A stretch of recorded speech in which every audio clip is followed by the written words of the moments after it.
muchas gracias por continuar en Radio Eleuteria. Soy Santiago Said y pues bien, en esta sesión estaremos analizando lo que es la estética kitsch. Y pues bien, la palabra kitsch es un término alemán que se refiere a una estética pretenciosa, convencionalmente definida como de mal gusto y que también suele calificarse como pasada de moda, aunque más adelante estaremos analizando un poco más con respecto a esto último. Pero bueno, a grandes rasgos, el kitsch tiende a asociarse a lo cursi y a lo trillado. Se puede identificar fácilmente en el diseño de interiores de algunos apartamentos en donde se mezclan objetos religiosos y objetos decorativos. Y también el kitsch es asociado a la saturación de colores chillones como el morado o el rosa encendido, el rosa mexicano, lo que provoca un hartazgo visual. Ahora bien, en la literatura se puede asociar con las novelas rosas, en donde los personajes tienen un carácter convencional, muy parecido a lo que ocurre en los melodramas o las telenovelas, lo que vuelve maniquea la estructura de la trama. Ahora bien, existe un libro titulado Kitsch, Vanguardia y el arte por el arte, escrito por el novelista austriaco Hermann Broch, el autor de La muerte de Virgilio. Y pues bien, Hermann Broch define la estética kitsch como aquel tipo de arte que no se preocupa demasiado por la estructura de la obra, sino por el efecto que causa. Broch también afirma que el kitsch no intenta ilustrar el mundo, sino que trata de plasmarlo de acuerdo a los deseos humanos. Ahora bien, otra característica que señala Hermann Broch sobre la estética kitsch es la poca originalidad. Y esto es una característica constante que señalan otros escritores que más adelante mencionaremos, que es eso, la poca originalidad que distingue al arte kitsch. En otras palabras, se refiere al uso recurrente del cliché. El ejemplo que ofrece Hermann Broch es la novela negra o la novela policíaca. Y de acuerdo a la perspectiva de Broch, la novela policíaca es kitsch porque no es otra cosa que una secuela de victorias siempre iguales sobre los criminales. Ahora bien, las conclusiones a las que llega Hermann Broch en este libro, Kitsch, Vanguardia y el arte por el arte, es que, sobre la estética kitsch son más exactamente 3 conclusiones. La primera conclusión es que el arte kitsch es incapaz de ser original, ya que es técnicamente una copia de lo que precede. La segunda conclusión a la que llega Broch con respecto al arte kitsch es que el objetivo del arte kitsch es la satisfacción de los deseos del receptor. Por ejemplo, el sentido de la justicia en el caso de las novelas negras, novelas policíacas, o la resolución favorable de los conflictos, como lo vemos también en los melodramas o las telenovelas. Y la tercera y última conclusión es que precisamente por esto último, es decir, por el deseo de, más exactamente la satisfacción de los deseos del receptor, precisamente por esto es lo que Broch llama la ética del kitsch. Es una característica de la falsedad. Es decir, para Hermann Broch, el artista kitsch es un ser éticamente abyecto, es decir, un ser malvado que desea el mal, puesto que no solamente afecta al arte, sino que también engaña a la sociedad, porque no es fiel a la realidad. Es por ello que Broch, al final de su ensayo, dice que cuando una sociedad pierde sus valores, su arte también pierde calidad. En otras palabras, que el arte kitsch es el resultado de una sociedad decadente. Esto último, quiero hacer un paréntesis, una pequeña crítica a esta última conclusión que realiza Broch sobre el arte kitsch, ya que me resulta un pensamiento platónico. Recordemos que Platón en la República, su república ideal de Calípolis, el rey filósofo expulsa a los poetas de esta república ideal, ya que los considera malos imitadores de la realidad. Así que bueno, esto me resulta un pensamiento platónico, y vuelvo a repetirlo, para mí Platón es el precursor del socialismo en Occidente, ya que él intenta planificar una sociedad perfecta. Más adelante estaremos hablando un poco más sobre esto último, pero vamos a abordar el siguiente ensayo de Hermann Broch, titulado Notas sobre el problema del kitsch, en donde para Broch, en este ensayo, el kitsch surge de la necesidad del autor y del consumidor kitsch. Pero Broch no se refiere a un consumo contemplativo en el sentido kantiano, sino literalmente a un consumo comercial. En otras palabras, Broch lo que dice es que el kitsch es simplemente un producto comercial, es decir, con fines de lucro, adornado con ribetes artísticos y destinado al consumo de gente que no tiene buen gusto.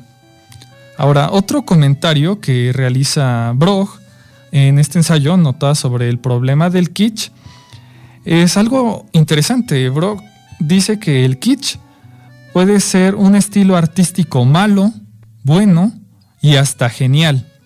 Es decir, que sea kitsch no significa que sea necesariamente de mala calidad artística. Lo que él postula es que la corriente romántica del siglo XIX en Europa fue el siglo del kitsch. Para Broch, el arte burgués del siglo XIX no es lo mismo que el arte kitsch, pero sí fue su antecesor. Y aunque no son lo mismo, son demasiado parecidos. En otras palabras, digamos que las novelas de Stendhal, desde la perspectiva de Hermann Broch, son novelas kitsch. No kitsch como lo entendemos en la sociedad contemporánea del siglo XXI, pero son las precursoras del arte kitsch y que en realidad son demasiado semejantes, que tienden a confundirse. Y pues bien, el último comentario que realiza Broch en este ensayo, Notas sobre el problema del kitsch, es que a pesar de lo que pueda parecer esta teoría historicista del arte, Broch no es cercano al marxismo, aunque lo parezca, no lo es, porque según sus propias palabras, los marxistas responderían que la clase burguesa ha degenerado el arte hasta tal punto de convertirlo en una mercancía decadente, y que el florecimiento del capitalismo sería también el florecimiento del arte kitsch, o más exactamente, el kitsch en el arte. El problema que señala Hermann Broch con el marxismo es que en la propia URSS existió arte kitsch. Sin embargo, los marxistas ignoraron eso por ser recalcitrantes y amantes de sus propias teorías erróneas. Recordemos que, por ejemplo, esta única corriente literaria que existió en la URSS, lo que se conoce como realismo socialista, además de ser, digamos, una estética literaria única, es decir, no había posibilidad de que los escritores de la URSS pudiesen escribir otro tipo de novelas que no fuera realismo socialista. El realismo socialista es puramente kitsch, porque refiere, digamos, los deseos del propio Partido Comunista, la exaltación del obrero, la lucha de clases, las virtudes de la clase obrera. Por lo tanto, se vuelve kitsch, porque es un tema recurrente, demasiado trillado, que no se necesita ningún análisis más profundo para averiguar lo que esconde la materia de esa corriente literaria, el realismo socialista. Y pues bien, este ensayo de Hermann Broch, Notas sobre el problema del kitsch, es un ensayo destinado a criticar el gusto kitsch de Adolf Hitler.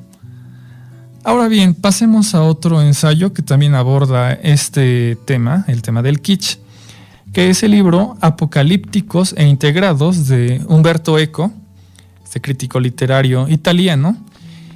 Y en este libro, Eco plantea que el kitsch no es arte, sino un ersatz, es decir, un sustituto del arte, algo parecido al arte, pero que en realidad no lo es.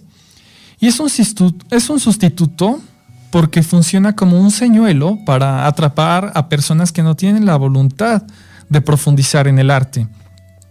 Para Umberto Eco, el kitsch es una creación de la industria de la cultura, destinado a una masa de consumidores genérica, en gran parte extraña, ajena a la complejidad de la vida cultural especializada. En otras palabras, para Eco, el kitsch, más allá de vender sensaciones baratas, es más bien un producto que estimula sensaciones y no ideas. Es acrítico antes de ser una contemplación crítica, pero da la sensación de haber consumido un objeto bello y profundo. Ahora bien, otra característica que señala Eco con respecto al kitsch es que imita otras corrientes artísticas, pero no su sustancia intelectual. El kitsch, más exactamente, solo copia las estructuras que le permiten estimular sensaciones inmediatas en el receptor. Sin embargo, los procedimientos para estimular dichas sensaciones son muy notorios. Otro aspecto es que para Eco el kitsch no es arte, sino un producto de consumo que se vende como arte y que tranquiliza al consumidor, digamos, convenciéndole de haber realizado un encuentro con la cultura, de forma que no se plantee otras inquietudes. Dicho de otra manera, el arte kitsch tiene la función de provocar una satisfacción snob.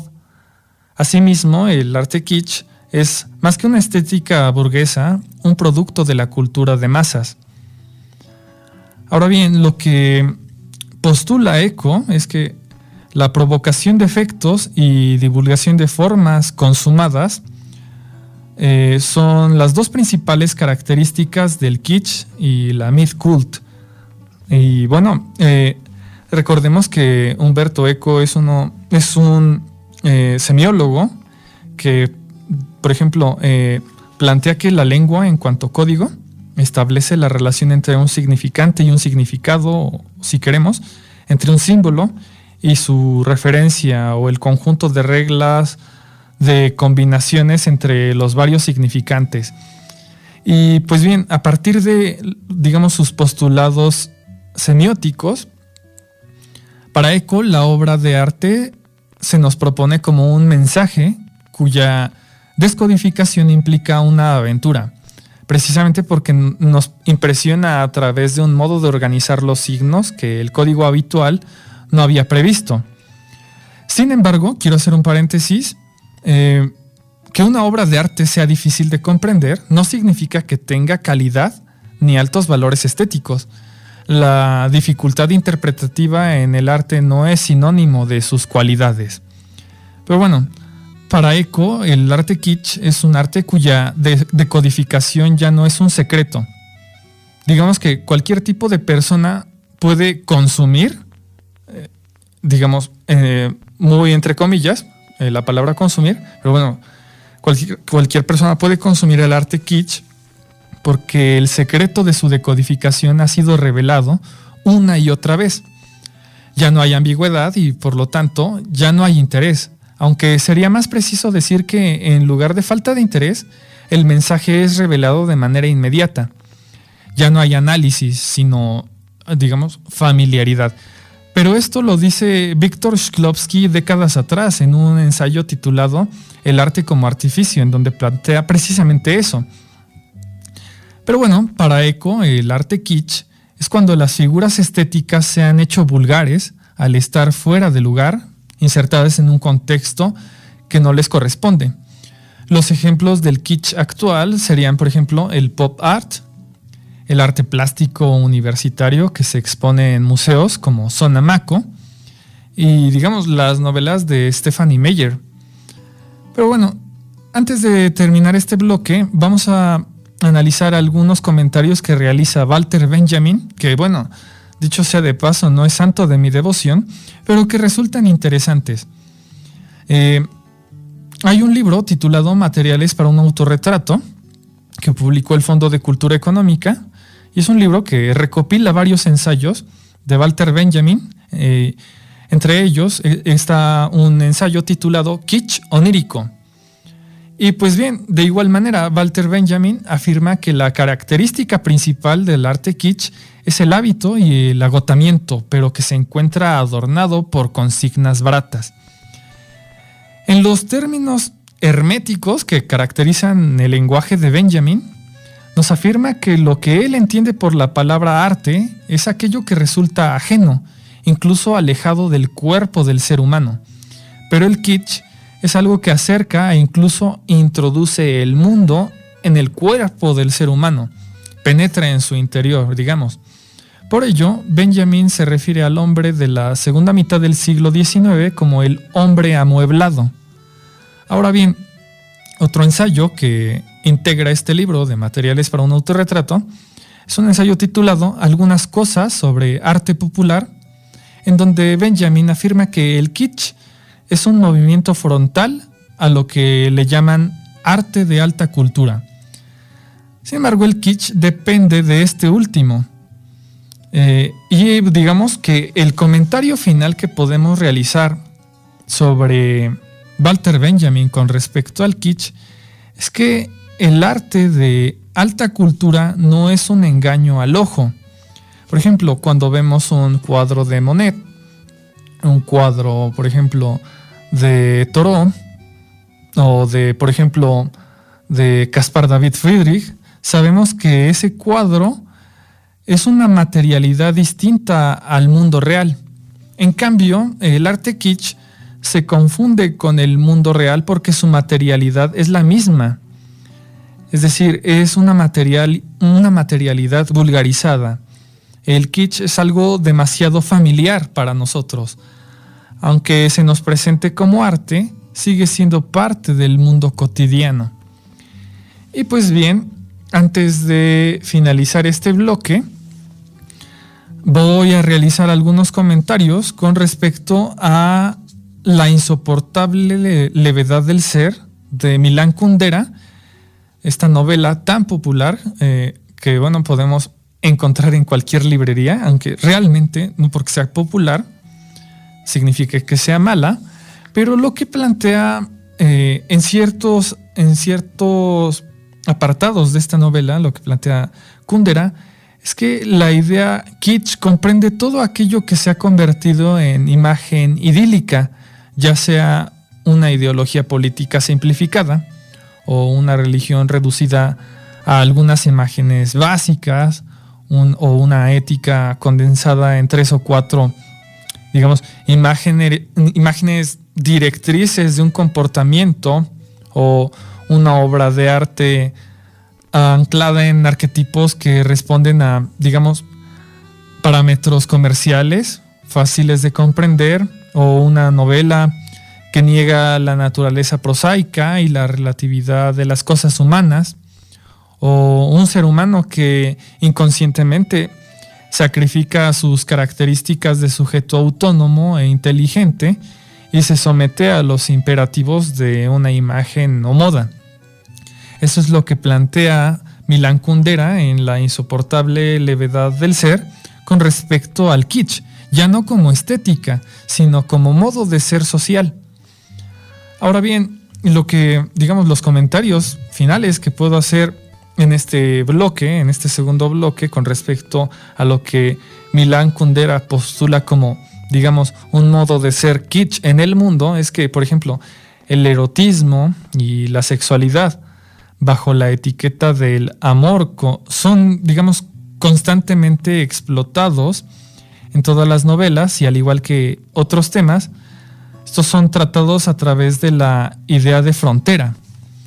Y dicho sea de paso, lo que realiza Milan Kundera con respecto a los comentarios que realiza sobre el arte kitsch, o más bien el kitsch en sí mismo, ya no como estética, sino como modo de ser social, se refiere específicamente a la dictadura soviética que tiranizó la República Checa.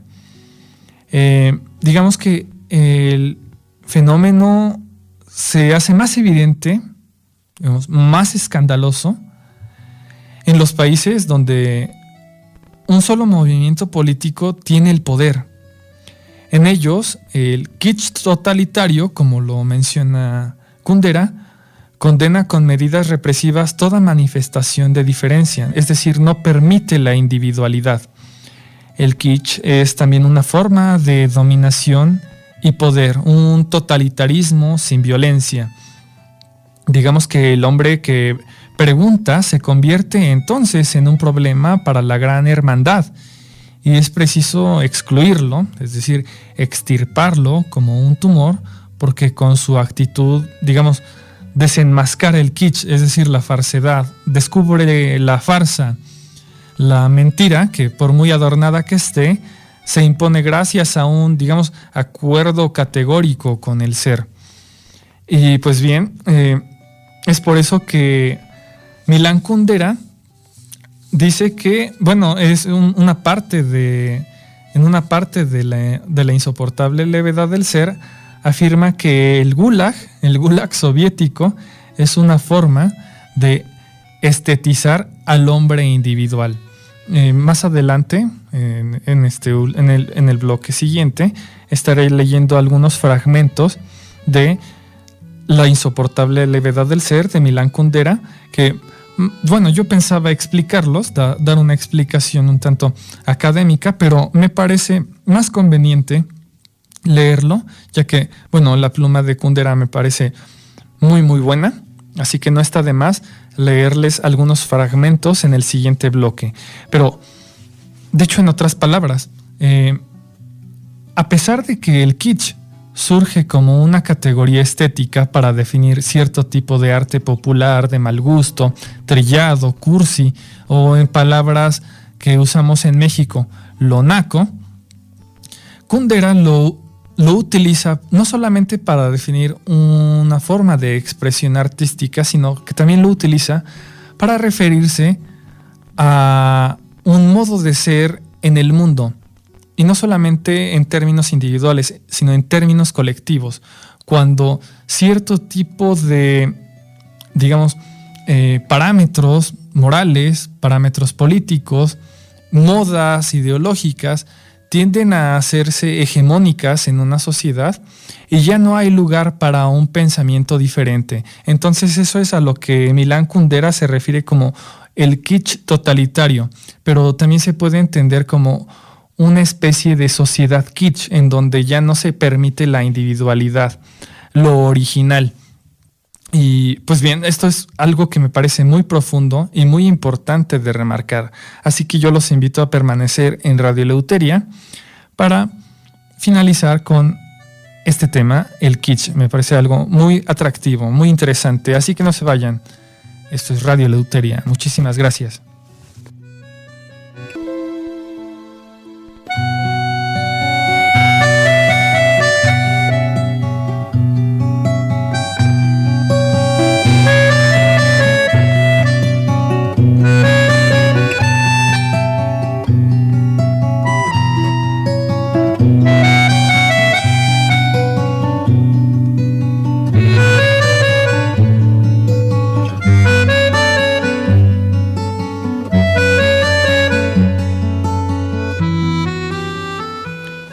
Muchas gracias por continuar en Radio Eleuteria. Vamos a finalizar con la sesión de hoy, el análisis de lo que es la estética kitsch. Y a diferencia de lo que mencionó, por ejemplo, Hermann Broch, o Umberto Eco, o Walter Benjamin, lo que realiza Milan Kundera en La insoportable levedad del ser, que, bueno, en un principio no es un ensayo sobre crítica de arte, sino una novela. Y lo que realiza Kundera es tomar esta categoría estética del kitsch para utilizarla como metáfora para describir lo que fue la sociedad soviética en la República Checa.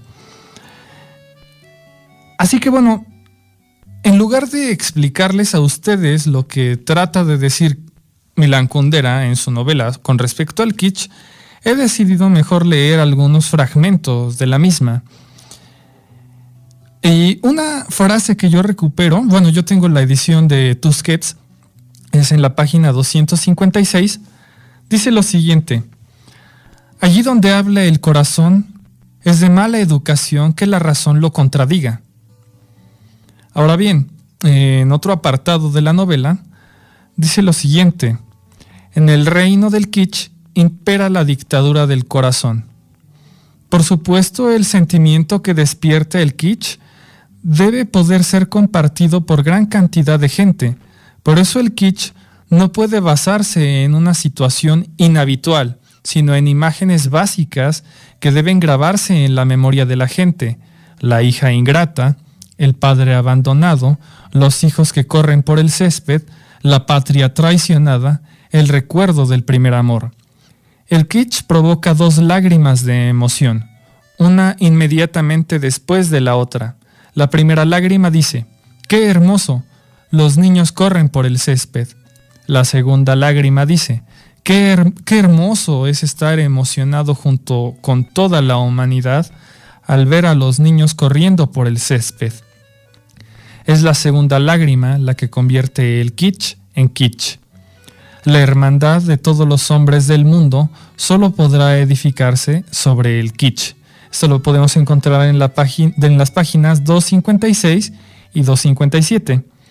Ahora bien, más exactamente, el último fragmento que yo puedo leerles a ustedes con respecto al kitsch, o los comentarios de Kundera sobre el kitsch en su novela La insoportable levedad del ser, es la siguiente. Nadie lo sabe mejor que los políticos. Cuando hay una cámara fotográfica cerca, corren enseguida hacia el niño más próximo para levantarlo y besarle la mejilla. El kitsch es el ideal estético de todos los políticos, de todos los partidos políticos y de todos los movimientos. En una sociedad en la que existen conjuntamente diversas corrientes políticas y en la que sus influencias se limitan o se eliminan mutuamente, podemos escapar más o menos de la inquisición del kitsch. El individuo puede conservar sus peculiaridades y el artista crear obras inesperadas. Pero allí donde un solo movimiento político tiene todo el poder, nos encontramos de pronto en el imperio del kitsch totalitario. Cuando digo totalitario, eso significa que todo lo que perturba al kitsch queda excluido de la vida. Cualquier manifestación de individualismo, porque toda diferenciación es un escupitajo a la cara de la sonriente fraternidad, cualquier duda, porque el que empieza dudando de pequeñeces termina dudando de la vida como tal, la ironía, porque en el reino del kitsch hay que tomárselo todo en serio, y hasta la madre que abandona a su familia o el hombre que prefiere a los hombres y no a las mujeres y pone así en peligro la consigna sagrada amaos y multiplicaos. Desde ese punto de vista podemos considerar al denominado gulag como una especie de fosa higiénica a la que el kitsch totalitario arroja los desperdicios. Esto lo podemos encontrar en la página 257 de la edición de Tusquets de La insoportable levedad del ser de Milan Kundera. Me parece algo formidable, brillantísimo el análisis que realiza Kundera con respecto al kitsch, de cómo lo utiliza como metáfora para describir a la sociedad soviética que tiranizó a la República Checa en esos años. Y pues bien, sin nada más que mencionar, yo agradezco el espacio que me brinda La Voladora Radio. Agradezco mucho a Rocío Castillo detrás de cabina haciendo este trabajo todos los días. Muchísimas gracias, Rocío. Y sobre todo agradezco a usted, amigo Radio Escucha. Yo los invito a sintonizarnos. Este miércoles voy a faltar, pero los invito de este miércoles que viene en 8 a sintonizarnos a través de La Voladora Radio. Y pues bien, esto fue Radio Eleuteria. Que viva la libertad y la verdad. Hasta luego.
es el fin de nuestro programa, queridos radioescuchas. La verdad que lleva a la libertad. Los invitamos a sintonizarnos nuevamente en La Voladora Radio 97.3 FM o en www.lavoladora.org Radio Eleuterio. Y síguenos en nuestra página de Facebook Radio Eleuterio.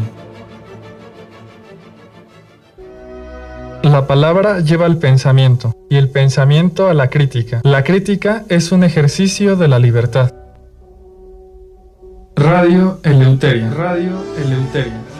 Reúnanse con nosotros para reflexionar sobre la literatura, los libros y las corrientes de todas las épocas. La verdad que lleva a la libertad. Radio Eleuteria con Santiago Said. Escúchenos todos los miércoles de 7 a 8 de la noche por La Voladora Radio y por internet en www.lavoladora.org. Radio Eleuteria, la verdad que lleva a la libertad. La Voladora Radio en franca y abierta rebeldía.